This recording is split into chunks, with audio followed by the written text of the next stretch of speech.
Welcome to This Explainer. Today, we're diving into the surprisingly dramatic, high-stakes history of web browsers through what can honestly only be described as the cycle of empires. But before we really jump in, I want you to take a quick second and think about the app you're actually using right now to watch This Explainer. What is it? You might think it doesn't really matter, that it's just a basic window to the internet, but actually, scratch that. Your browser is absolutely not just an app. It is a fundamental choice between speed, privacy, and control. Every single browser choice you make involves an unseen trade-off, for sure. And to understand exactly how we got here, we've got to look back at how these digital empires rise and fall. Section 1. The Fall of the King. Internet Explorer's End. Okay, so let's look at the original lazy king of the internet. If you used the internet in the late 90s or early 2000s, you didn't really choose a browser, right? You just clicked that big blue E and hoped for the best. Internet Explorer reached an absolutely massive 95% market share at its peak. Microsoft pulled this off simply by bundling it directly with Windows, a move so overwhelmingly dominant it actually sparked an anti-competitive lawsuit from the US Department of Justice. Here's the crucial point, though. Microsoft won on pure, unadulterated convenience, not innovation. And once they captured the whole market, they completely stalled out. Updates became super rare, the web was evolving like wildfire, but Internet Explorer just didn't.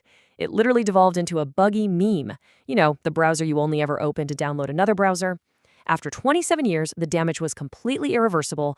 Microsoft officially killed it off on June 15, 2022, quietly redirecting it to Microsoft Edge.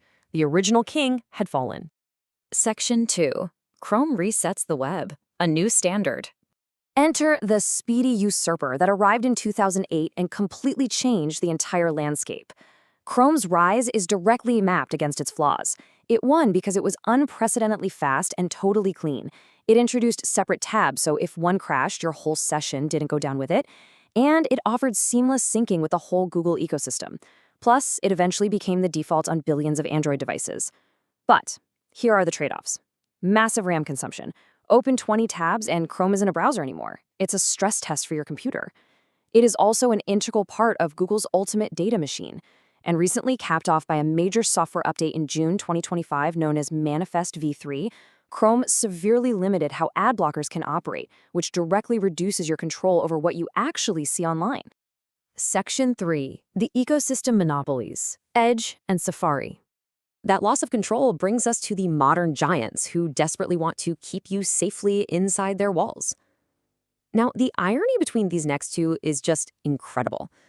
Think of a browser engine kind of like a car's engine. It's the core code under the hood that actually loads the web pages. Microsoft, the company that once had a 95% monopoly, basically threw in the towel and rebuilt Edge entirely on Google's open-source Chromium engine because they simply couldn't beat them. Meanwhile, Apple takes a completely different path.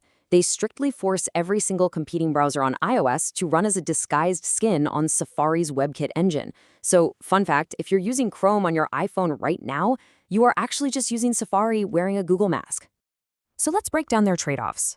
Edge gives you excellent Chromium-based compatibility with much lower RAM usage, those extremely neat vertical tabs, and baked-in Copilot AI. But its kryptonite? Oh, the desperate emotional system prompts begging you not to switch your defaults, alongside Microsoft's own data collection. Contrast that with Safari. Safari's superpower is unmatched battery efficiency and intelligent tracking prevention optimized strictly for Apple hardware. It really wants your laptop to survive the whole day, but the trade-off is much more limited extension support, and honestly, it's practically useless if you try to step outside Apple's walled garden. Section 4. Firefox, the Last Rebel, the Independent Engine. What if you want out of those walled gardens entirely? Well, the picture of this fading rebellion is pretty clear. Firefox is absolutely crucial because it isn't built on Chromium or WebKit. If it disappears, the web's underlying infrastructure is essentially controlled by monopolies. But Firefox has plummeted from a 30% market share in 2010 to under 3% today. It's battled brutal competition and weathered some major internal controversies, like former CEO Mitchell Baker taking home $6.9 million in compensation in 2022 amidst a rapidly shrinking user base. Yet, despite all of that, it remains an essential, stubborn rebel that just refuses to follow the crowd. Section 5. The Privacy Alternative Movement. Niche browsers rise. From that rebellious spirit, an entirely new movement has emerged to prioritize your privacy over sheer convenience. First up is Brave. Founded by Brendan Eich, who, by the way, is the creator of JavaScript and a co-founder of Mozilla, this is basically your absolute frictionless privacy option. Using Brave is literally like having a bouncer at the door sending advertisers home.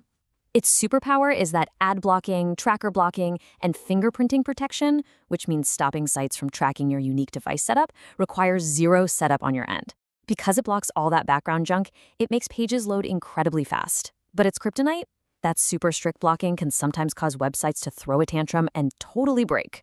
Plus, if you want to use its unique reward system, you've got to navigate an optional Bayet cryptocurrency setup, which honestly is definitely not for everyone. Now, what if you need absolute ironclad anonymity? That's where the Tor browser comes in. This is not about convenience. This is a vital, specialized tool for journalists, activists, and whistleblowers accessing the open web or encrypted .onion sites. The core philosophy here is maximum identity protection. Tor brilliantly hides your activity by bouncing your connection across multiple volunteer-run servers all over the globe. But the trade-off is steep.